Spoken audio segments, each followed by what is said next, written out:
सभी लोगों को प्यार भरा नमस्कार। और आज का ये जो लेक्चर है इसको हम लोग शुरू करें इससे पहले मैं एक बात बहुत ज़रूरी आपको बताना चाहता हूँ कि ये जो लॉकडाउन की स्थिति है और ये परिस्थितियाँ जो एक स्टैग्नेशन की, एक जीवन में रुकावट की जो आ गई है, इसने आपके दिनचर्या को और सब चीज़ों को निश्चित रूप से बहुत बदल दिया होगा। But I think the best person is a person who use his adverse time for his prosperity।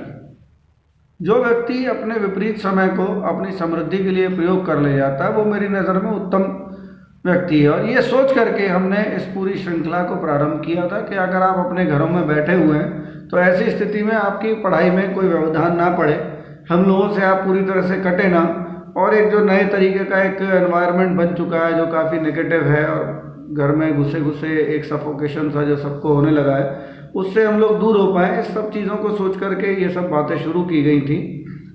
तो बहुत अच्छा रिस्पांस आया सभी लोगों का, और जिन लोगों का भी रिस्पांस बहुत अच्छा है उन लोगों के लिए तो बहुत अच्छा ये सब कुछ जा रहा है। और I want to thank all of them. सब लोगों को मैं उनके रिस्पांस के लिए थैंकफुल हूँ उन लोगों के लिए बहुत ज़्यादा। और secondly I want to appreciate, मैं उन सारे लोगों की सराहना भी करना चाहता हूँ वो immediately responds in the form of message और in the form of comment on YouTube, और either they are working well. उनको एक लगातार इंस्पिरेशन मिल रही है। यही एक अकेली बात नहीं है हमारे इन लेक्चर से कि सिर्फ आपको कोई पर्टिकुलर हम टॉपिक पढ़ा रहे हैं, लेकिन जो लोग सुनने वाले लोग हैं उनके साथ एक और बात भी है कि कुछ बच्चे हैं, मैं नाम नहीं ले रहा हूँ उनका, लेकिन उन्होंने बहुत तेज़ी से इस समय काम करना शुरू किया हुआ है और वो बहुत तेज़ी से बुक्स को पढ़ रहे हैं। और आई थिंक कुछ बच्चे ऐसे हैं, I don't want to take the name, but कुछ ऐसे बच्चे हैं जिन्होंने मेरे ख्याल से मेरे मार्गनिर्देशन में करीब 4-5 किताबें ख़त्म कर दी हैं पढ़ करके।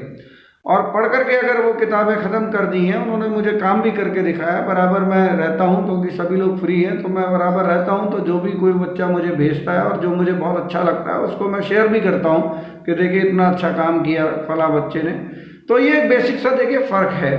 अगर आप ऐसे समय में बिल्कुल चुप हो चुके हो, जब आप पूरी तरह से फालतू हो और फालतू ही बन गए हो, तो बस ठीक है, तो फिर तो भगवान ही मालिक है और आप भगवान को मानते हो। बाकी जो लोग देखिए काम कर रहे हैं इस समय और उन्होंने अच्छा मौका ढूंढा है, ये वो समय है जिस समय आप जो जो चीज़ें नहीं कर पाते थे वो भी कर सकते हो, क्योंकि अब आप किसी तरीके की टाइम बाउंडेशन में किसी के साथ बंधे हुए नहीं हो। आप अपने लिए फ्री हो, किसी तरह से भी आप काम कर सकते हो, किसी तरह से भी आप जी सकते हो, जब चाहो तब पढ़ सकते हो। तो पूरी तरह से अभी आपको लगता था इस वजह से ये नहीं कर पाते, उस वजह से वो नहीं कर पाते, अब ये सारी बाउंडेशंस आपके साथ ख़त्म हो चुकी हैं। तो अगर आप पॉजिटिवली उसको लेते हो तो ये बहुत अच्छी बात है। तो फिर भी मैं बहुत ज़्यादा सराहना करना चाहता हूँ जो बच्चे बहुत अच्छा कर रहे हैं इस समय, और शायद उन्हीं लोगों की इंस्पिरेशन है कि मैं वीडियो बना रहा हूँ। नहीं तो मैं अपने कामों को लेकर के बहुत ज़्यादा इस तरीके की चीज़ें मैं तभी करता हूँ जब रिस्पॉन्स अच्छे आते हैं। तो देखिए सबसे पहली बात जो है कि हम विषय जो प्रारंभ करने जा रहे हैं, इसमें इस दौर में जो सबसे अच्छा विषय हो सकता है पढ़ने के लिए बड़े आराम से, वो है आपका एक इतिहास, जो आपके हर प्रकार के एग्जामिनेशन के पॉइंट ऑफ व्यू से तो बहुत इम्पोर्टेंट है ही। बाकी आपकी समझ बढ़ाने के लिए इतिहास विषय से अच्छा कोई विषय दुनिया में हो नहीं सकता। आप आज चीज़ें क्यों ऐसी हैं, किस लिए ऐसी हैं, ये सारी चीज़ों को बहुत अच्छी तरह से समझ जाते हो, और उसके बाद आपको एक समझ बनती है क्यों कैसे हुआ। और मैंने कुछ अपने वीडियोस में कुछ बातें आपको समझाई भी, और भविष्य के लिए भी आपका एक नज़रिया बनता है कि किन चीज़ों के जो कॉन्सिक्वेंसेस हैं, जो रिजल्ट्स हैं, जो परिणाम हैं, वो किस तरीके के होते हैं। और आज मैं जो एक परिचय आपको देने जा रहा हूँ वो प्राचीन भारत किस तरह से पढ़ना है, कहाँ से शुरू करना है, ये सारी चीज़ों पर आज हम चर्चा करेंगे। तो चर्चा शुरू करें इससे पहले मैं आपको बता देता हूँ कि आपके पास कुछ किताबें जो आपको पढ़ने की होती हैं, जिसको आप लोग टेक्स्ट बुक्स बोलते हो, वो टेक्स्ट बुक्स आपके पास इस समय अगर नहीं अवेलेबल होंगी तो भी मैं आपको कुछ किताबें बता देता हूँ जिसको आप पढ़ सकते हैं घर पर बैठ करके अपने फ़ोन पर। वो है NCERT की बुक्स।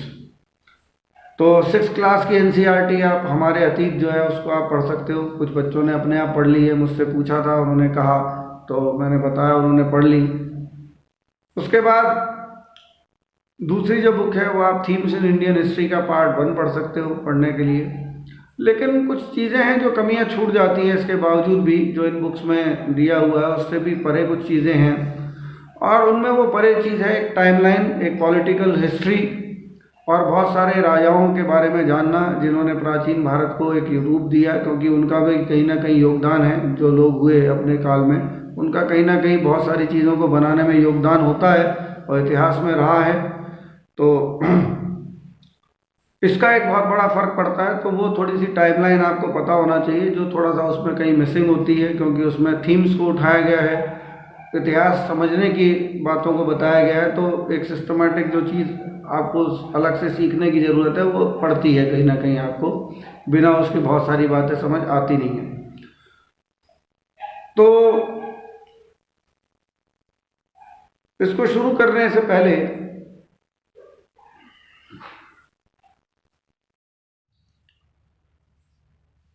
तो शुरू करें तो सबसे पहले मैं आपको बताऊंगा इस लेक्चर में कि कहाँ से पढ़ना है, कहाँ से शुरू करना है, क्यों शुरुआत से शुरू नहीं करना है प्राचीन भारत के इतिहास को पढ़ना, ये सब बातें मैं आपको समझाऊंगा। सबसे पहले मैं आपको एक रूपरेखा दूंगा कि यदि प्राचीन भारत की आप शुरुआत देखोगे और अगर आप पढ़ोगे अपनी किसी भी एक टेक्स्ट बुक को उठा करके, तो उसकी जो शुरुआत है it will start from the very first chapter and the very first chapter is prehistoric age. जो सबसे पहला चैप्टर आपका होगा वो प्राग इतिहास होगा। मैं पूरा एक एक चीज़ आपको समझा रहा हूँ इसमें मैं, लेकिन हो सकता है कि आपके पास यदि कोई अच्छी पुस्तक है जैसे रामशरण शर्मा या D.N. झा श्रीमाली, तो वहाँ आपको एक चैप्टर और मिलेगा और वो चैप्टर होगा जिसमें इतिहास का भारत के भूगोल से संबंध बताया होगा, या भारत के भूगोल में एक इतिहास को लेकर के चर्चा की गई होगी। तो मेरा सजेशन ये है कि सबसे पहले आप इस चैप्टर को पढ़िएगा। क्यों पढ़िएगा, इसकी भी मैं एक आउटलाइन आपको दे देता हूँ कि उस चैप्टर में आपको मिलेगा क्या। देखिए, किसी भी स्थान के इतिहास को बनाने में कहीं ना कहीं वहाँ की भूगोल का, उसके ज्योग्राफी का बहुत बड़ा एक लेना देना रहता है। अब आप कहोगे आप कैसे भाई, तो ये भी मैं आपको बता देता हूँ। जैसे जहाँ जहाँ पर नदी होगी वहाँ वहाँ सभ्यता पनपेगी। तो आप देखिएगा कि जितनी भी सभ्यताएं पनपी वो सब नदी घाटी के क्षेत्र में हो, चाहे वो सिंधु घाटी सभ्यता हो, चाहे वो मेसोपोटामिया की सभ्यता हो, चाहे वो रोम की सभ्यता हो, तो चीन की सभ्यता हो, ये सब नदी घाटियों के क्षेत्र में पनपी। अब कारण क्या था, देखिए जहाँ से भी नदी गुजरती है तो पहली बात तो पानी आदमी की सबसे पहली ज़रूरत है, जल ही जीवन है। दूसरी बात, नदी जहाँ से भी गुजरती है उस इलाके में अगर वो मैदानों के भागों से गुजर रही है तो वो मैदानी इलाका जो है बड़ा उपजाऊ होता है और सभ्यता को पनपने के लिए, कृषि के होने के लिए और बहुत सारी संभावनाओं को बनाता है। अब जहाँ पर डेजर्ट एरिया होगा, सपोज करिए जहाँ पर एक रेगिस्तान है, तो जाहिर सी बात है कि पहली बात तो पानी की कमी होगी तो लोग वहाँ रहेंगे नहीं, कंडीशन अपने आप ही विपरीत हो जाएगी। आप खुद अपने बारे में सोच करके देखिए। दूसरी बात कि वहाँ पर बहुत सारी वनस्पति नहीं पनपेगी, विभिन्न प्रकार की विविधता का अभाव होगा वहाँ पर, तो बहुत सारी चीज़ें वहाँ पर अपने आप बदल जाएंगी। तो अब कोई आक्रमणकारी राजा आक्रमण किस स्थान पर करेगा, एक ऐसा स्थान जो समृद्ध हो, जहाँ पर अच्छी ज़मीन, अच्छी खेती बाड़ी हो सकती है वहाँ पर, या जहाँ पर कुछ पैदा ही ना होता हो वहाँ पर। तो आपका जवाब आप समझ सकते हैं क्या हो सकता है पॉसिबली। ठीक इसी प्रकार से यदि पर्वतीय इलाकों की बात करें तो पर्वतीय इलाके एक सीधी सी बात है कि किसी भी क्षेत्र के लिए एक बहुत बड़ी सीमा का निर्धारण करते हैं, एक भौगोलिक सीमा हो जाती है जो बहुत प्राकृतिक सीमा होती है उस क्षेत्र की।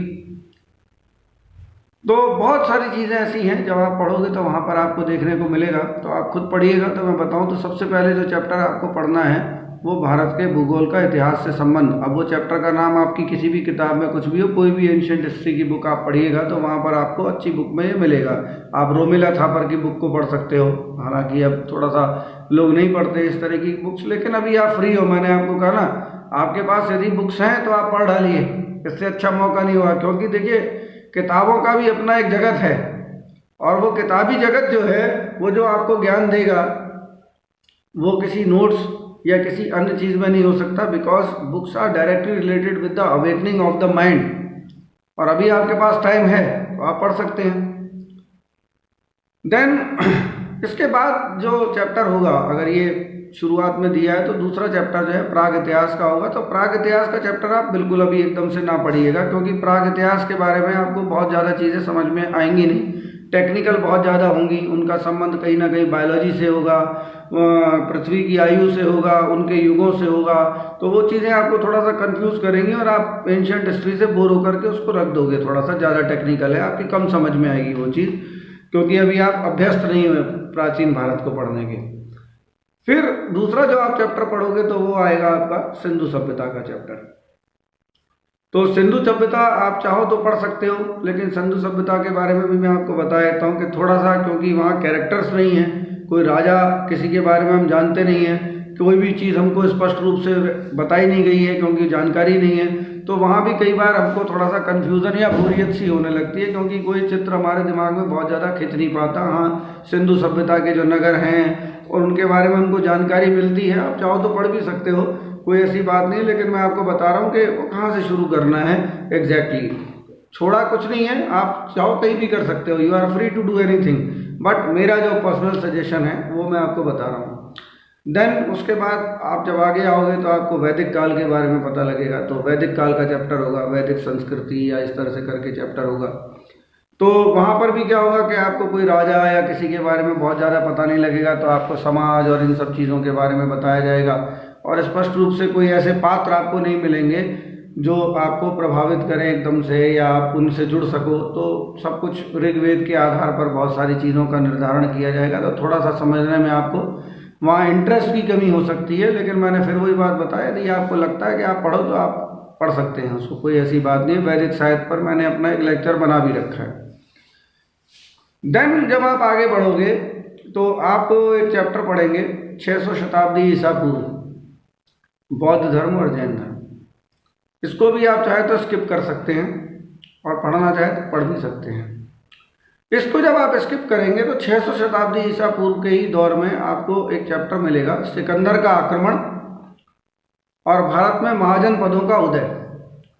यहाँ से आप चाहें तो हिस्ट्री को आप मेरे हिसाब से आप यहाँ से स्टार्ट करिए, क्योंकि यहाँ से आपको एक एक्चुअल हिस्ट्री मिलना शुरू होगी, जहाँ पर कुछ कैरेक्टर्स होंगे, कुछ पात्र होंगे, कुछ क्षेत्रों के बारे में आपको पता होगा, कुछ राज्य होंगे जिनको आप समझ सकेंगे। तो यहाँ से शुरुआत करना बहुत आसान होगा, आपको समझ में आना शुरू होगा। मैं आपको एक ओवरव्यू दे देता हूँ। तो देखिए, इस दौर में जैसा कि मैंने आपको बताया कि जो विस्तार था शुरुआत से, जो आर्य लोग थे उनका विस्तार गंगा घाटी की तरफ होना जब शुरू हुआ, तो एक लोहे की खोज जो थी वो बड़ा इम्पोर्टेंट रोल यहाँ पर निभाती है। और उस लोहे की खोज के कारण जो है कृषि जो गहन रूप से थी वो संभव हो सकी और ज़्यादा स्थायित्व मनुष्य के जीवन में आया। और उस स्थायित्व के कारण जो अधिशेष कृषि उत्पादन था, अधिशेष का मतलब सरप्लस, मतलब इससे पहले जो लोग उगाया करते थे वो सिर्फ अपनी ज़रूरत के लिए उगाते थे, जितने में खुद का पेट भर जाए। लेकिन अब जो उगाना शुरू किया किसान ने, वो इतना उगाना शुरू किया कि कुछ अधिक होता था, और इस अधिक के कारण ही उस राजनीतिक संरचना का जन्म हुआ जिससे एक राज्य का निर्माण हो सकता था। आप मेरे बात ध्यान से समझिएगा। और छोटे छोटे राज्य तो हो सकते थे, पॉसिबली सिकंदर के टाइम तक होने लगे थे, लेकिन बड़े बड़े राज्यों का जो रूप है वो अपने इस तरह से स्थापित हो सकता था कि एक बहुत बड़ी व्यवस्था बन सके, जिसमें सैनिक रखे जा सके, प्रशासनिक अधिकारी रखे जा सके, राजा को कर मिले काफ़ी मात्रा में, जिससे वो अपनी जनता के लिए व्यवस्था और सुरक्षा बनाए रखे। तो ऐसी स्थितियां बनना जब शुरू हुई वो तभी पॉसिबल हुआ जब लोहे की खोज हुई और 600 शताब्दी ईसा पूर्व के बाद गंगा घाटी की तरफ आगे विस्तार होना शुरू हुआ। और इसी दौर में हम लोग देखते हैं कि उसी क्षेत्र में बौद्ध धर्म और जैन धर्म का उदय भी हुआ। तो बहुत सारी एक ये बड़ा क्रांतिकारी क्षण है। और उसके बाद हम लोग जो स्पेशली जहाँ से हमको मिलता है जैन ग्रंथों में, अंगुत्तर निकाय उसका नाम है, या बौद्ध ग्रंथों में, महाभारत में और बहुत सारी जगह पर आप जब देखोगे तो उल्लेख तो कई जगह पर मिलता है, लेकिन प्रामाणिक रूप से हम उत्तर निकाय को इसमें लेते हैं तो हम 16 महाजनपदों के नाम देखते हैं। तो महाजनपद और जनपद क्या है इसको आप थोड़ा सा समझ लीजिए। जनपद यानी सामान्य भाषा में जहाँ जन के पैर पड़े, यानी कि जहाँ पर लोग रहते हो कहने के लिए, और अगर बहुत ही सरल तरीके से कहा जाए तो छोटा सा एक राज्य। लेकिन महाजनपद जब राज्य का सीमा बड़ी हो जाए तो उसको हम लोग कहते हैं महाजनपद। और महाजनपद के उदय में 16 महाजनपद हम लोग देखते हैं। तो चूंकि आप जब नक्शे पे देखेंगे और अगले लेक्चर में, इसी लेक्चर को जब मैं आगे कंटिन्यू करूँगा कल, तो मैं आपको बोर्ड पर पढ़ाऊँगा मैप के साथ।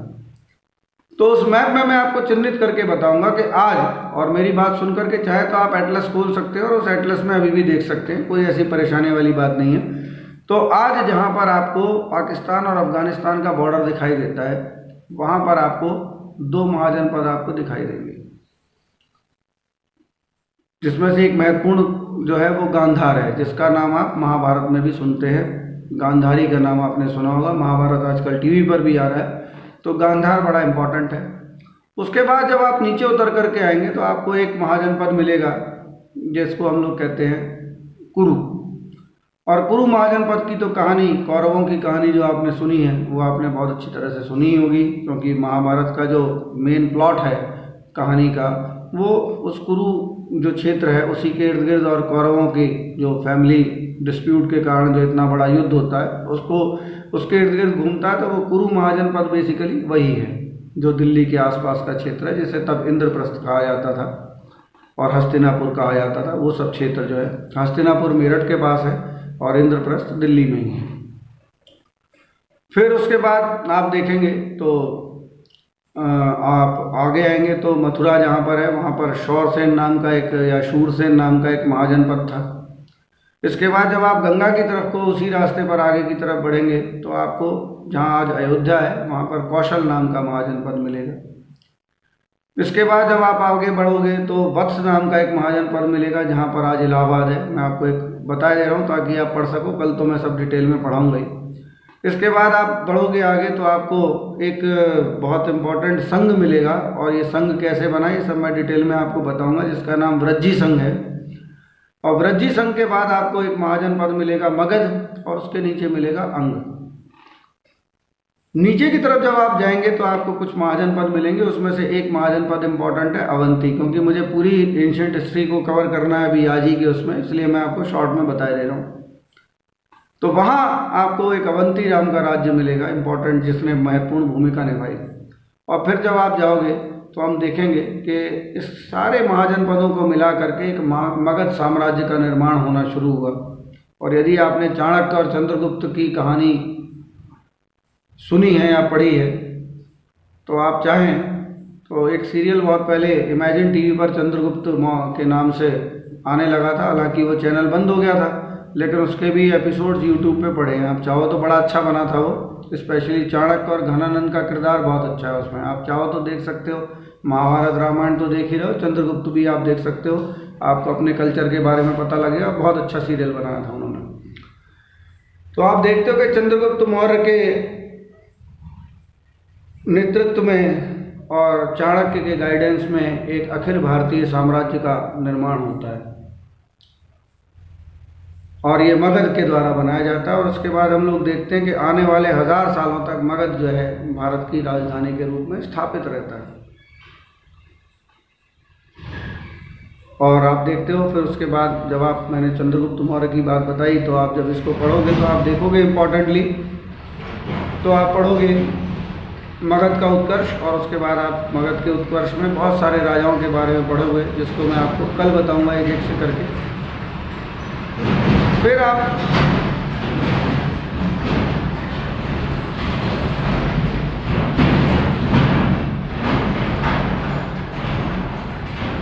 आप जो है आगे बढ़ेंगे तो आपको मौर्य काल मिलेगा पढ़ने के लिए, तो जहाँ आप चंद्रगुप्त मौर्य को पढ़ेंगे, स्पेशली बिंदुसार को पढ़ेंगे और अशोक को पढ़ेंगे, अशोका द ग्रेट। और ये बहुत इंपॉर्टेंट चैप्टर है, क्योंकि फिर अशोक के या मौर्य काल की कला, मौर्य काल का प्रशासन, ये और अशोक का धम्म, ये सब आपके एग्ज़ाम के पॉइंट ऑफ व्यू से बहुत इम्पॉर्टेंट है। और एंशिएंट हिस्ट्री इस समय एक ऐसी चीज़ है जिसको हम बड़े आराम से आपको समझाएंगे, आपको समझ में भी आएगी। आज बहुत सारी बातें मैं आपको बताऊंगा, इसलिए आप सुनते जाइएगा बस। फिर आप जब मौर्य काल से आगे बढ़ोगे तो आपको पहली शताब्दी ईसा पूर्व में फिर से एक बदलाव दिखाई देगा, राज्य विखंडित हो जाएगा, इतना बड़ा नहीं रह जाएगा, लेकिन ऊपर से कुषाण आएंगे और कुषाण जो है उस पर राज्य अपना केंद्रित करेंगे, लेकिन कुषाणों का साम्राज्य इस तरफ ज़्यादा बढ़ा हुआ होगा, अफगानिस्तान और ऊपर चीन तक भी। इतना बड़ा नहीं होगा जितना बड़ा मौर्य साम्राज्य था, लेकिन काफ़ी बड़ा। तो हम इसको पढ़ेंगे। फिर मौर्य साम्राज्य, कुषाणों के साम्राज्य में हमको कुछ खास बातें देखने के लिए मिलेंगी जो फिर कहीं नहीं देखने मिलेंगी। जैसे इम्पोर्टेंटली अगर अर्थव्यवस्था के दृष्टिकोण से देखें तो कुषाणों के काल में सिक्के जो थे उनके वो बहुत इम्पोर्टेंट हैं। वैसे सिक्के फिर दोबारा मिलते नहीं, और आईएएस में मेंस में क्वेश्चन पूछा भी गया था। फिर उसके बाद आप देखोगे कि सिक्के से क्वेश्चन पूछा गया है मेंस में। फिर आप देखोगे तो आप देखोगे कि रोम का व्यापार बहुत इम्पोर्टेंट है उस दौर में। कला के दृष्टिकोण से गांधार कला शैली और मथुरा कला शैली बहुत इम्पोर्टेंट है उस काल की। तो और यहाँ से आप देखोगे कि फिर एक प्रवृत्ति थोड़ी सी बढ़नी शुरू होती है, और वो प्रवृत्ति कहलाती है सामंतवाद का उदय। तो अभी जो इम्पोर्टेंट फैक्टर है वो आप पढ़ोगे, बहुत इम्पोर्टेंट टॉपिक है सामंतवाद, और थोड़ा सा समझने में भी कठिन होता है, तो आप चाहो तो उसको छोड़ दीजिएगा। लेकिन इस समय व्यापारिक श्रेणियाँ और ये सब चीज़ें आप पढ़ेंगे तो बहुत इम्पोर्टेंट आपको चीज़ें पढ़ने के लिए मिलेंगी यहाँ से। फिर उसके बाद आपके कुषाणों के बाद फिर आपका गुप्त काल आएगा। तो जब आप गुप्तों को पढ़ोगे, इम्पोर्टेंट जो है, तो गुप्तों में आपको तो बहुत सारी चीज़ें पढ़ने के लिए, गुप्त राजा ही बहुत सारे इम्पोर्टेंट है। फिर उनके सिक्के, कल्चरली गुप्त काल में साहित्य बहुत इम्पोर्टेंट है। उनका जो निर्माण में कला में, मंदिरों का निर्माण कला जो है वो बहुत इम्पोर्टेंट है। फिर आप साउथ इंडिया की हिस्ट्री पढ़ोगे तो आप चोलों को पढ़ोगे, पांड्यों को पढ़ोगे, पल्लवों को पढ़ोगे। तो इस तरह से आप आगे बढ़ोगे एंशिएंट इंडिया में। लेकिन गुप्तों के बाद जो एंडिंग आपकी नॉर्थ इंडिया में होगी वो एंडिंग हो जाएगी आपकी हर्षवर्धन पर आकर के। तो यहाँ पर आप ख़त्म करेंगे। दक्षिण भारत का इतिहास दूसरे तरीके से आगे चलेगा, उस पर फिर कभी हम चर्चा करेंगे जब दक्षिण भारत का इतिहास पढ़ेंगे। इतना जब आप एंशिएंट हिस्ट्री में पढ़ोगे तो आपको एक कालक्रम तरीके से समझ में आएगा किस काल में क्या क्या क्या क्या हुआ और कैसे कैसे हुआ। फिर हर्षवर्धन के बाद पूर्व मध्य काल की शुरुआत हो जाती है, और जिसकी बात मैंने अभी तक की थी कि मगध जो था वो केंद्र था भारत के साम्राज्य का, वहाँ से केंद्र हट करके कुछ समय के लिए कन्नौज आ जाता है, और एक लंबे समय तक कन्नौज के लिए संघर्ष चलता है। फिर उसके बाद आप देखोगे कि बहुत सारे और राजपूतों का उदय आप इसी काल में पढ़ोगे, प्राचीन पूर्व मध्य काल में। और पूर्व मध्य काल तक अभी हमको पहुंचना नहीं है, लेकिन मैं आपको बता देता हूं। तो एंशिएंट हिस्ट्री को आपको इस तरह से पढ़ना शुरू करना है। जब आप इतना पढ़ लोगे हर्षवर्धन तक तो आपको बहुत सारी बातें पता लगेंगी। अब देखिए पता क्या करना है ये भी आपको बता रहा हूँ। प्राचीन भारत के इतिहास को पढ़ते समय जो सबसे इम्पोर्टेंट फैक्टर है वो ये है कि पुरातात्विक जो साक्ष्य हैं वो बहुत इम्पोर्टेंट होते हैं। अब जिनको पुरातात्विक साक्ष्यों के बारे में नहीं पता, आर्कियोलॉजिकल जो एविडेंसेस हैं उनके बारे में आपको नहीं पता, तो मैं आपको बता देता हूँ कि खुदाई के दौरान एक छोटी सी कील भी अगर मिलती है और बड़ा महल भी अगर आपको मिलता है तो वो सब आर्कियोलॉजिकल एविडेंसेस के अंतर्गत गिना जाता है। इसके अंदर शिलालेख आते हैं, अभिलेख आते हैं। अब आपको शिलालेख और अभिलेख नहीं पता तो मैं आपको बता देता हूँ कि उस दौर में लोग चट्टानों पर खोद करके कुछ लिखवा दिया करते थे, जिस पर लिखा हुआ होता था। बहुत सारी जो भी राजा या कोई एक आम व्यक्ति कोई दान करता था तो इसी तरह से ताम्र पत्र पर लिखवा दिया जाता था।